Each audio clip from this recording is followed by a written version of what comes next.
good view of the river. So there is a roof overlook. So you can actually get up onto the roof? There's a ramp. When you approach the building, you have a choice to make. You can take the ramp right up to the roof, or you come around to the front of the building. Oh, that's awesome. There's steps over here too, so if you do come out and view the museum and then want to get back on the roof, you can do that shortly there. But yeah, they took our idea of a roof overlook, which I thought we may not even get. Maybe something small. Right. And the architects loved it and went, wow. Yeah, that's a great idea. So this will be a pretty sweet spot if the view is good as they're telling me it should be of the Well, I think it would be. I mean, during the summer months, it's going to be a little difficult because of the trees. Yeah, but during the fall, closer to the winter months, which is when Washington crossed, should be good. Yeah. But I mean, and I can go on and on. But here's the front view. So here's the pedestrian bridge path coming from there. Here's the overlook. You can approach the building here. There's stairs going up. Here's the ramp. It's so unique.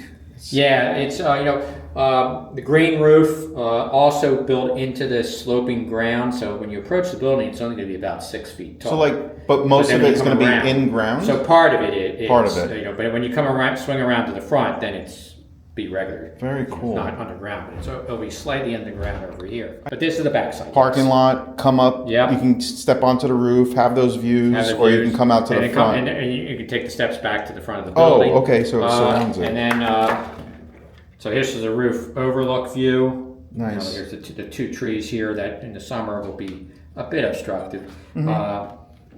Here's the outdoor meeting area. Oh, that's nice. For demonstration purposes, classes, we can meet out. So that's out back.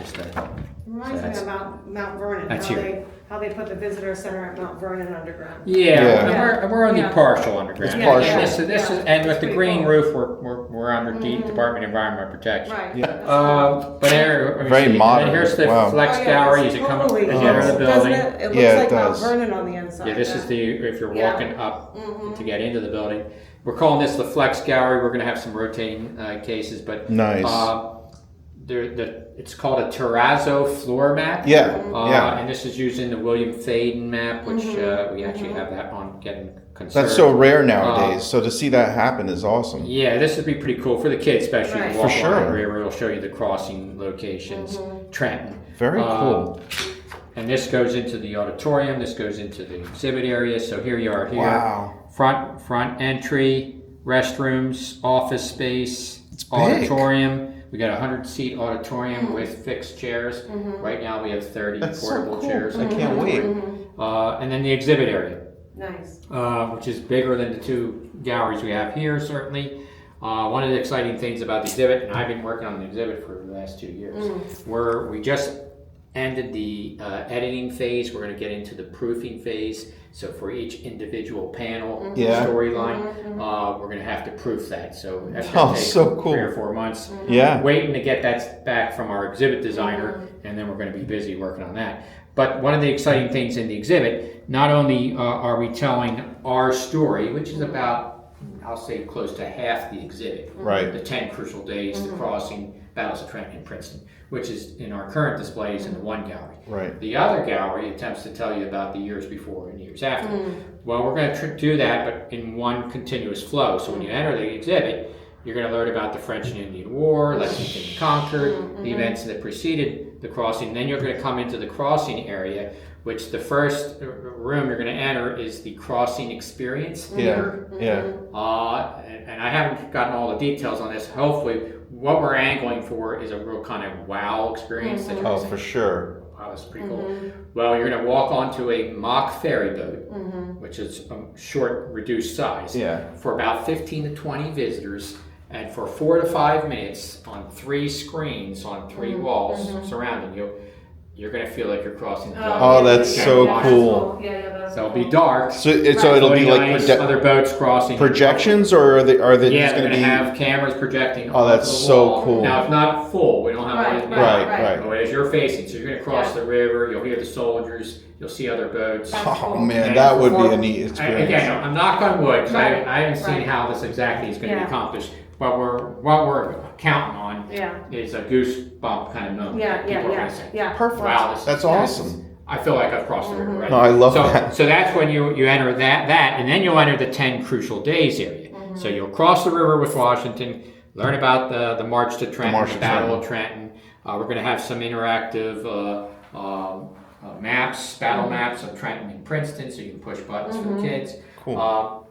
And then you'll exit the 10 crucial days and learn about the rest of the revolution. Nice. Now, one thing we could probably be criticized, we try to tackle a lot. Right. So we don't tackle everything. Right. But as the process went on, we had a timeline kind of set out, and I was like, we forgot to talk about this. Yeah. So we found room. So we found room. We found room for it. Yeah. So I mean, hopefully we don't, but it may be a little overwhelming. It's a lot of battles. Right. Yeah. We're trying to tell the full story, but there's others that aren't It's a lot battles. that happens. But I am prepared that we're going to be criticized at a lot of battles and so forth. Whatever. But anyway, There's always going to be Talk about naysayers. 4 years or something. Yeah, well, and again, but what I think is cool is, again, it's pretty comprehensive in the space that we have. If you've been to the Museum of the American Revolution in Philadelphia, Yeah, we have not been there. they have like I know. 13 galleries. Yeah, exactly. We're going to have basically 3. Right. The prelude Right. to our story, the 10 crucial days, and then the post. afterwards, right. So we don't have the space, Yeah. but we're trying to tell some of those stories. I will say, the exhibit designer gave us 80 to 100 word count limit for these stories, The storylines. which I found very challenging. Yeah, exactly. That is hard. But we had an editor, so when I couldn't cut it anymore, I sent it off to the editor. Right, I mean, right. that That's awesome. they cut it down. One of the neat things too, and I'll take slight credit for this. This was one of my ideas. We're going to have I'm going to call them spotlight bios. They're not full bios because, again, the word count limit was 40 to 60 words for these spotlight bios on personalities of the revolution. Yeah. We probably, and again, we're going to enter the proofing phase. There's still some editing to take place, and we got to squeeze stuff in, and some things may get kicked out if we don't have the space. But we're probably close to 80 bios. Oh, nice. Wow. Yeah. So we're going to cover the big names, Right. the lesser known names, Right. people of diversity, women, Yeah. so we got about 80. We could have squeezed more in, but Oh, that's a Yeah. good. space is a limit. That's and- definitely good. And we may not get all those in, Yeah. But I'm excited about Yeah. those. This is excellent. And again, the word limit was challenging. Right. Yeah. I did one on Benjamin Franklin. I got it down to about 90 words and gave up. Oh, yeah. I sent it off and said, "Go ahead, try and you cut." And then I'll argue the case if I don't like what you cut. Right. But anyway. Well, and I think the way it's arranged, right? You'll have the core storyline. Right. And then if you want to read some of the bios, Right. and we're going to have quotes from Right. diaries and Right. letters as Right. well. Right. You can then, and then we're going to have graphics with little information under each graphics. Right. And I did get a little crazy. I'll say choosing paintings, right? I love paintings. Right. Beautiful paintings of the Revolution give you that real visual. Right. So I submitted a lot of paintings. The concern I have, because there's permission costs. Right. To reproduce them for silkscreen graphics, I don't know if we're going to be able to keep everything submitted because the cost may get prohibitive. But I submitted a lot, so it's going to be, compared to what we have here, and this served us well. There's not a whole lot of graphics. Well, this has been here for how many years? Since I've worked here in '88. So I've been here 30 Yeah, years. so you're talking Before 30, 40 years. before I started. Right. It's time. Yeah, and it hasn't changed. It's definitely much. time. A few little things. It's overdue. Yeah. It is overdue. It's That's time. awesome. But it's exciting. Yes. Again, the pedestrian bridge, if you don't know, over Route 29 is being closed Monday. Okay. They're going to set up a fence shortly thereafter surrounding. Right now, there's stakes in the ground. So this is happening now. No, This is July 8th is when it was supposed to really get underway. The surveyor came in, set up stakes. We had a meeting with the construction folks this past Tuesday. I think we have plenty of time. The building needs to be up and open in 2026, and I jokingly say, as long as we're open in December of 2026, the 250th anniversary. That would be pretty incredible. Yeah. We Yeah. have to be open now. Make it happen. Yes. Yeah. And the reason this is Do it. happening Is for the two. Is for that. Yeah. because in my Awesome. career, I don't know if you're filming this. I am. I'll turn it.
of fire.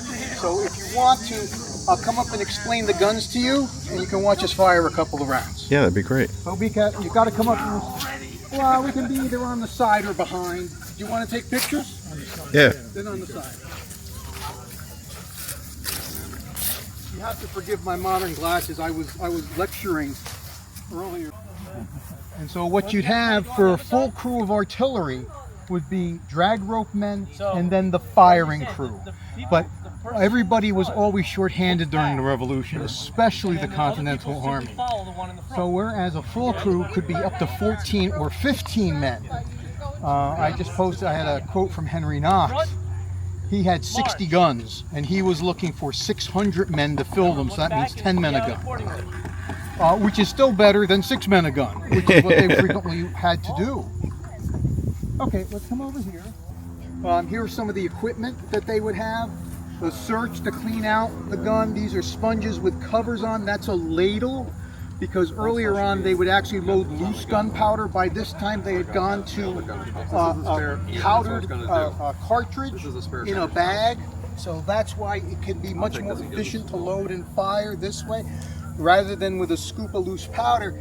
But if you're loaded and there's no more enemy, you want to save that round. So this is a ladle. It's a copper-bladed ladle that's in there. I won't bother taking everything apart. This is only a few of the implements that went with a fully equipped gun. That's why you needed 15 men to handle all this stuff. What we also do not have is the limber today. We were originally going to have it, and just logistical problems. The limber is another set of wheels that has a pin on it, and you bring up, there's a hole in the back of the trail that goes over the pin, and that the limber has the shafts to attach the horse's harness. So to go over long distance, it's the horse to pull it.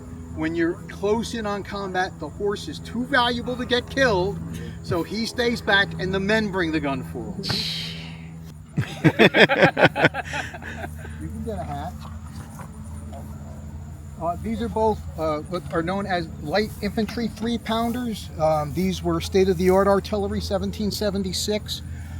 They were, because America was such a hard place to move artillery around, they developed these smaller, lighter guns. The British not being completely stupid. The British didn't build an empire by being foolish. Sometimes they made terrible mistakes. One of them was not understanding what was going on here during the time of the Revolution. And I can go on about that. But this was what the British used at the time, from 76 on through the rest of the war. These were guns that went into production. There was about 80 of them made altogether. We know that about 73 or so came to either the United States or Canada. There's about a dozen that we know that survived. And so they're all over. One's in the Smithsonian, one's at Saratoga. There are 2 owned by the state of Vermont. They were actually captured at the Battle of Bennington, and they've had them ever since. Yeah, so there were a lot of these guns. They had, of course, much heavier guns. Go up to Fort Lee. Before you get on the George Washington Bridge, it's the Fort Lee Historic Park. Yeah. Fort Washington was a fort in Manhattan, and Fort Lee was a fort. There's Fort Lee Historic Park. There's really nothing left up in Fort Washington. It's all been built over. And it was really essentially a gun platform along the Palisades. And that was to prevent British shipping from getting up the Hudson River. And they had large guns, 32-pounders, which means you're shooting something like a bowling ball at them. Unfortunately, what happened when the British ran the forts, they got by them without a scratch. So American artillery at that point wasn't very effective. Well, that was further up, right? West then Point. They went up, right? Because there's Stony Point and then West Point, and so the British knew they wanted to try to get all of that to cut the New England off from the rest of the colonies by seizing something in that area. And it went back and forth. Stony Point was American, it was British, it was American, it was British. West Point stayed American throughout the whole war, even though the British attacked Constitution Island, which is right across the river. So it was, it's very interesting. It's a fascinating war. I've been reading about it for decades. I can go on forever and ever. Don't let me, it's too hot. But there's 2 basic companies here with their... What? Can I run first? Yeah, yes, of course. Let's use our run. Lamb's Artillery, John Lamb was from New York City, and when he formed his company in the summer of 1775, It contained men from New York, New Jersey, Connecticut, Pennsylvania, and about half of the group was European. A really very interesting group of men. And whereas we think of the Continental Army as being mostly farmers, his men were from New York City. They're mostly tradesmen and craftsmen. So there are carpenters, there's a blacksmith, there's a coachmaker, there's a wheelwright. It's a very interesting mix of men. And about, there's half a dozen Germans. Naturally, most of the men born overseas are from the British Isles, but there's even an Italian and 6 Germans. Okay, attention on the gun. Robert, attention on the gun. Okay, step by step. Go right ahead, under your command. Clear the piece. What we make sure is there's nothing left inside the barrel first. You need a clear barrel to be able to fire a round. You go down with an implement known as the worm or the wad hook. You make sure there's nothing left inside. Then they go down with a damp sponge. Not yet. Sponge the piece. And listen. Hear that thump? Mm-hmm. They've created a vacuum in the barrel. There's 2 openings. There's the muzzle and then there's a vent at the back. The man at the back of the gun has his thumb over that hole Search the piece. to create a vacuum. So because of course if you take out all the oxygen, the spark can't burn. So between the dampness of the sponge and the lack of oxygen, you extinguish any sparks. We do this twice after every shot. That's not And what a they did in the 18th century. At the Advanced 18th century, cartridge. they were actually taught to do the quick fire motions, which are really dangerous. Nope, So the this man is takes by the the numbers. round Try from the one. ammunition box, brings it up to the front, places it in the hand of the loader. Load the round. He places the Ram. charge in the muzzle. He rams it down. Now this is where if there is a spark Pick and pride. and a rip in the powder bag, there's going to be a very bad thing happening. So we make sure that there's not. Once that sealed bag of gunpowder is loaded, he primes it. He takes a wire pick, goes down the vent hole, places priming tube, that's gunpowder. The man with the lynch stock goes up in the air, means we're ready to fire. Make ready. Handle cartridge. Light. It's a. And he goes and he Fire! lights that priming powder. I'll tell you what really happens. This is a demonstration. Search. Search. Sergeant, at your command, you want to do 2 rounds? We can do 2 rounds. Steve, are you ready to go or are you going to wait? We're actually Five. good to go. You're But good to go? right now we're just doing a dry run. Okay, you Fine. do the dry run, We'll wait Robert. till they're done with their dry run and then we'll do Excellent, excellent. Then they'll fire together. What we do, what you want to do. Because we do these occasional schools is to teach new members who want to do, we're all volunteers. Yeah. We don't get paid for doing this by anybody. Once in a while, if we do a parade or something, somebody will give us a few bucks. But this is my uniform. We're a nonprofit corporation in New Jersey. The cannon is our corporate property, and that's for legal and liability purposes and insurance purposes. I've been doing this for longer than I would care to tell people. Since I was not quite a child, but it feels like it. I fell in with a great group of guys, and they were very serious about history. I was doing some lectures inside, bringing some guys who don't have as much experience, because like a real army, you're always bringing new people in. And we were very lucky. Unfortunately, right here we got 3 young guys as members, so we're very lucky as a volunteer group to get anybody, under 50 years old to join up. In the brown vest, Robert is, not Robert, that's William, Robert's son. Robert's just in his 40s and William is 22. Ready? So it's like, okay, he's grown up with this. Wow. Okay, Sergeant Rasmussen, for real? For real. Okay. Now, if you're afraid of loud noises, you can cover your ears and open your mouth.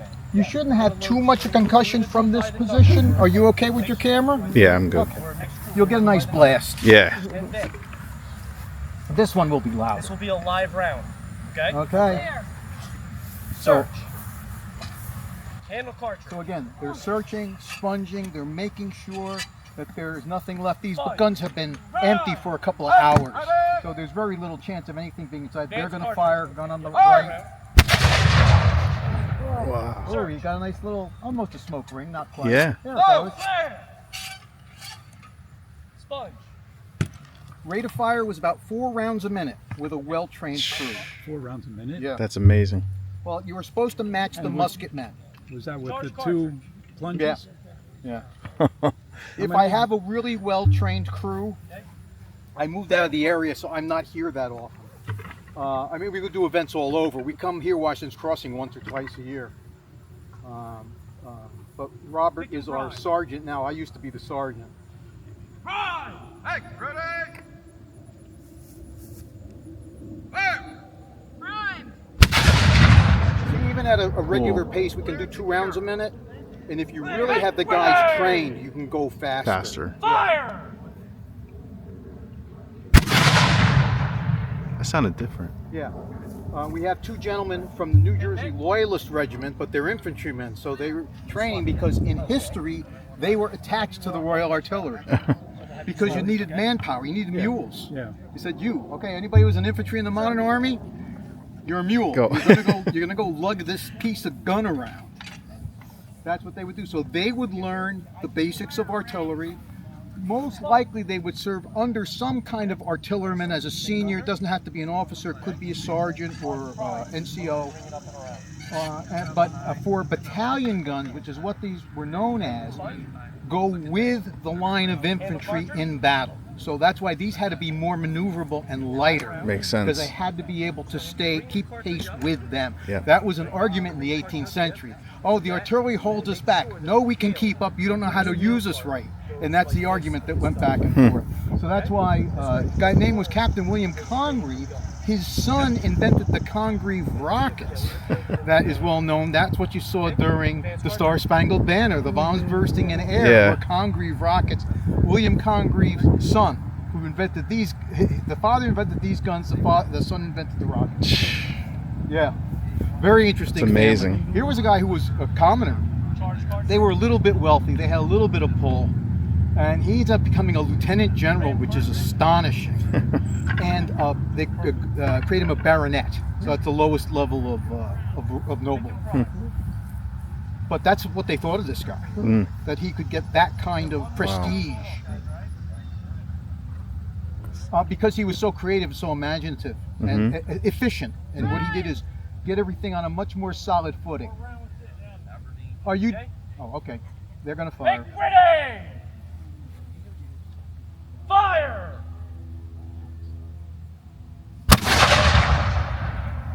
Sergeant Rasmussen, are you secure? This one was secured first, so I'll go to that one. Morgan, do you want to bring the ammunition box up if we're securing? Oh, I'm sorry. So these cannons were manufactured in England? Yes. Did the Americans use them? Did Yeah, they if you some captured during them, the yes. war? There's 2 of these guns were captured at the Battle of Bennington, which I may have mentioned earlier. Yeah. They're still owned by the state of Vermont. One's in Bennington Museum and one's at the state capitol. It's on the patio of the state capitol building. Okay. Yeah. Wow. So these guns went back and forth. There's one of the originals. These are reproductions. This one was made in like 1969, 1970, so just before the bicentennial era started. There's a couple of these guns in Canada. There's one at the Saratoga Museum, which is engraved with battle honors captured from General Burgoyne's army at the Battle of Saratoga. One's in the Smithsonian. There were 2 there's one in Montreal. There's one in Quebec. There's one out in Kentucky, because sometime during the War of 1812, they probably captured one and brought it back to Kentucky, because there was no Kentucky militia at the time of the Revolution. You had a few people, but it wasn't any organized force. So like I said, there's about a dozen of these guns we know that survived. There may be still others that are in private collections. We don't know. Most of them probably got melted down. Very nice. But you see, we have the drag ropes. That's how you saw us pulling the guns around before. That's how you'd maneuver the guns, because the horse was too valuable, so you left the horse back there. There's a very interesting letter from Washington. He talks about a resupply and the horses. And at some point, it couldn't have been a critical thing where we'd know more about it. But he goes, make sure the horses are close enough to resupply the guns with ammunition. So there must have been some action where they ran out and the horse ran away, or the driver ran away with the horse. And so that's why you have to sometimes keep a soldier, because you'd hire a civilian with his local farmer, say, oh, he doesn't want to die. He doesn't want his horse to die. So he might leave. So you have to keep a soldier with the driver to make sure that they don't run away. Wow. Oh yeah, there's all these things. It's great to read the documents. The in history. manual. But the barrel is about 200 pounds. If we had all the ammunition in this, it'd be about 700 pounds. Wow. So to have 8 men pull it or 6 men to pull it is not impossible. Also because they added this little thing, the third wheel. So luckily we got that to where it was working. When the man did the research and built it, it was like plowing a field. It didn't roll right, but we adjusted it to the point that now it helps us, not hinders us. The same thing. Sometimes I have period specs. I don't have my current prescription in them. That's why I need these. Pardon me? And you also have a magic box. Yes, I'm sorry. Yes, that's right. Unfortunately, Oh, the magic box. Yeah. This was Oh, I see. Yeah. a school of artillery. It was not necessarily a historic. Yeah, not a historic event. because Okay. I'm doing PowerPoint and things like Yeah, that. exactly. So we're a little bit more relaxed again because we had guys who had no experience. We have guys who have, in some cases, Doug have a lot of experience, and some guys who are newer and have Just learning. I mean, William has been with us since he was a kid, literally a child. I've been in this hobby since I was born. Yeah, Wow. just about since he was born. No, since I was born. Yeah.